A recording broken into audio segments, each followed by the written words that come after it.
स्वागत है आप सबका अपने यूट्यूब चैनल पे जिसका नाम है लर्न इन्वेस्टमेंट और मेरा नाम है रोहित। आज के इस वीडियो की सीरीज़ में हम एक नए स्टॉक के बारे में एनालिसिस करेंगे और कुछ नई चीज़ें सीखने की कोशिश करेंगे। तो इस स्टॉक के बारे में मैं पहले वीडियो नहीं बनाया है, ये मेरा वीडियो फर्स्ट टाइम है। और अभी डायरेक्टली हम चलते हैं स्किनर की वेबसाइट पे और आपको मैं दिखाता हूँ स्टॉक का नाम। ओके, तो हमारे स्टॉक का नाम है आज साउथ इंडियन बैंक। ओके, तो साउथ इंडियन बैंक जो है एक रिटेल एंड कोऑपरेटिव बैंक है। ठीक है, ये डेबिट कार्ड जैसे कि हर बैंक काम करता है वैसे ही ये भी एक बैंक इसी सेक्टर में काम करता है। बट लेकिन मैं यही बैंक क्यों लेकर आया हूँ आपके सामने, हमारे पास और भी बहुत सारे प्राइवेट बैंक्स हैं, गवर्नमेंट्स बैंक है, PSUs है, बट यही क्यों। ओके, तो मैंने इसके बारे में बहुत ज़्यादा एनालिसिस करा है डीप में भी जाके कि क्या है इस बैंक का रेशियो और कैसे इसमें परसेंटेज बन रही है, कैसे इसमें लोग बाइंग कर रहे हैं, कैसे इसमें सेल ऑफ कर रहे हैं। ओके, तो सबसे पहले हम जानने की कोशिश करते हैं मार्केट कैप जो इसका है 2000 करोड़ से ज़्यादा का है। ओके, ये हमारे लिए अच्छी बात है। ठीक है, बुक वैल्यू 28 रुपीज़ की है, बट करंट प्राइस जो ट्रेडिंग प्राइस है वो 10 रुपये के आसपास है, यानी कि आपको ऑलमोस्ट हाफ से भी कम प्राइस पे ट्रेड कर रहा है, यानी कि आपके लिए गुड अपॉर्चुनिटी यहाँ पे नज़र आती है। दूसरी हम बात करते हैं PE रेशियो की जो कि 20 से बहुत कम है, यानी कि 14%, यानी कि इसमें ग्रोथ है।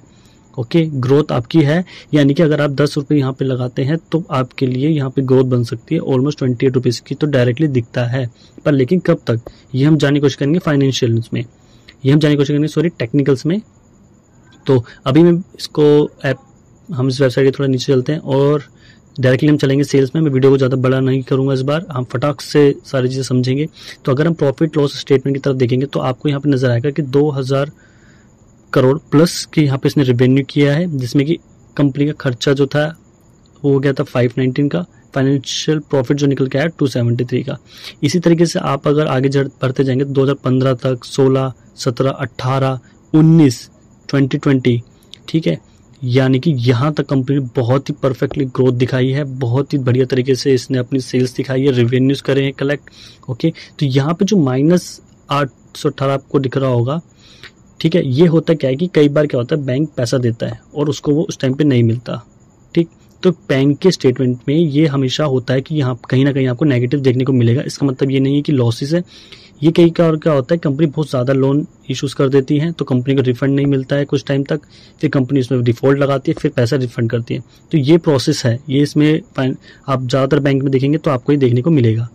उसके बाद अगर बात करेंगे 2022 की, यानी कि 2021 और 20 में थोड़ा सा कम रहा, बट लेकिन ओवरऑल पिछले साल के सबसे ग्रोथ लगा, मतलब कि कंपनी को कोरोना से रिलेटेड कोई भी इशू का फेस नहीं करना पड़ा एज इट इज़। 2022 में यहाँ पे ग्रोथ थोड़ी सी कम नज़र आई है, यानी कि 6,000 करोड़ से ज़्यादा की, यानी कि 6,500 करोड़ से आसपास। ओके, तो यहाँ पे हमारे लिए एक अच्छा पॉइंट है। क्यों?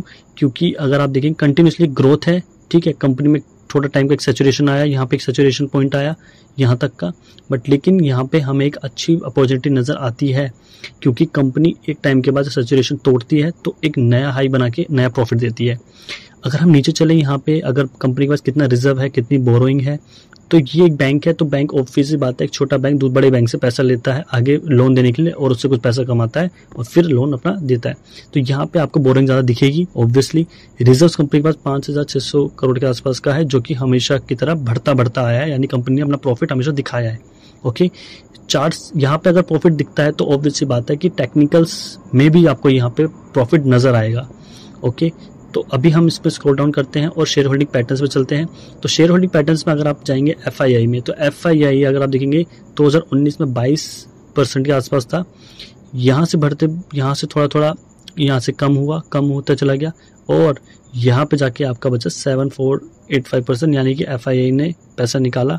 ओके, DI की जानने की कोशिश करते हैं कि DI ने क्या किया, DI ने कंटिन्यूसली यहाँ पे पैसा बनाया।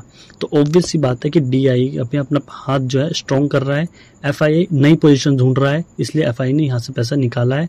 बट लेकिन 2021 के बाद अगर आप यहाँ से देखो 2021 के बाद यहाँ पे उन्होंने थोड़ी सी पोजीशन जरूर बढ़ाई है, मतलब कि आप कह सकते हो सैचुरेशन पे, कोई बढ़ाई नहीं क्योंकि उनको नजर आता है कि यहाँ पे पोटेंशियल है। उसी तरीके से पब्लिक शेयर होल्डिंग पैटर्न्स देखेंगे तो वो ऑलमोस्ट सेम ही है, पिछला भी आप देखेंगे तो ऑलमोस्ट सेम है, ज़्यादा ऊपर नीचे नहीं है। ठीक है, तो यहाँ पे जो DII वो भी बहुत बड़े लोग हैं, कोई छोटे मोटे लोग नहीं है। यहाँ पे SBI लाइफ इंश्योरेंस का खुद ने अपना 16% की होल्डिंग्स है। HDFC बैंक खुद इतनी बड़ा बैंक है तब भी उसने इंश्योरेंस वाली जो कंपनी है HDFC की, उसने खुद का पैसा लगाया यहाँ पे। कोटक महिंद्रा लाइफ इंश्योरेंस यानी कि लाइफ इंश्योरेंस का पैसा पेल के लगा हुआ है इस वाले सेक्टर में। तो लाइफ इंश्योरेंस का पैसा जो लगता है वो ऐसा नहीं होता कि आज इसमें लगा दिया कल उसमें लगा दिया, वो बहुत टाइम तक के उस चीज़ को होल्ड करते हैं। वो ऐसा नहीं कि आज लगाया कल निकाल लिया, नहीं, वो क्योंकि कोई कंपनी नहीं है, एक इंश्योरेंस का पैसा है, यानी आपका और हमारा जैसे जो लोग इंश्योरेंस लेते हैं ये उनका पैसा है। तो वो देख और सोच समझ के ही पैसा लगाते हैं। आगे चलते हैं टेक्निकल्स पे। वीडियो को बिल्कुल बड़ी करने की कोशिश नहीं कर रहा हूँ, फटाक से हम देखेंगे और आपको जल्द से जल्द ज़्यादा जानकारी देने की कोशिश करूँगा, ठीक है। तो फटाक से पहले इसको मैं कैंसिल कर देता हूँ। तो अगर मैं इस चार्ट को थोड़ा सा मिनिमाइज करूँ और इसको सेट करते हैं हमने वीकली पे, ठीक है। तो पहले हम फटाक से एक लो बना लेते हैं। फटाक से मैं इसको सेलेक्ट करता हूं और चलते हैं हम हॉरिजॉन्टल लाइन की तरफ। एक लो बनाते हैं, मार्केट ने कहाँ पे इसका लो बनाया था, तो ये लो कोविड का लो है 2020 का, ठीक है। तो मेरे को यहाँ पे कौन से पैटर्न्स नजर आते हैं, कौन से पैटर्न बन रहे हैं और कौन से ब्रेक और कौन से हमारे यहाँ पोजीशन दिखती है। तो सबसे पहले मुझे हमेशा की तरह एक हेड एंड शोल्डर पैटर्न बनता हुआ नजर आ रहा है। तो ये एक हेड एंड शोल्डर नहीं, कप विथ हैंडल पैटर्न। तो यहाँ से कप और यहाँ से एक हैंडल, ओके। तो यहाँ से कप आप देख सकते हो, ये एक बड़ा सा हैंडल बनता हुआ नजर आ रहा है। अगर आपको नहीं दिख रहा तो मैं आपके लिए ड्रॉ कर देता हूँ फटाक से। तो अगर हम यहाँ पे चले और ये बन गया आपका कप और ये आपका बनता हुआ हैंडल। ये तो हो गया एक और पैटर्न मुझे यहाँ पे नजर आ रहा है। अगर आपको नजर आ रहा है तो आप वीडियो को पॉज करके मुझे कमेंट कर सकते हैं कि कौन सा पैटर्न आपको नजर आ रहा है, और नहीं नजर आ रहा आपको तो मैं आपके लिए अभी एक पैटर्न दिखाता हूँ। तो यहाँ अगर आप इसको इस टॉप से मीट करें, ठीक, और इस लाइन को थोड़ा सा एक्सटेंड करेंगे तो यहाँ पे आपको एक और पैटर्न नजर आएगा, ओके। एक ब्रेकआउट नजर आएगा और हाई वॉल्यूम के साथ। वॉल्यूम कहाँ है आपको दिख ही रही है, बताने की जरूरत नहीं है।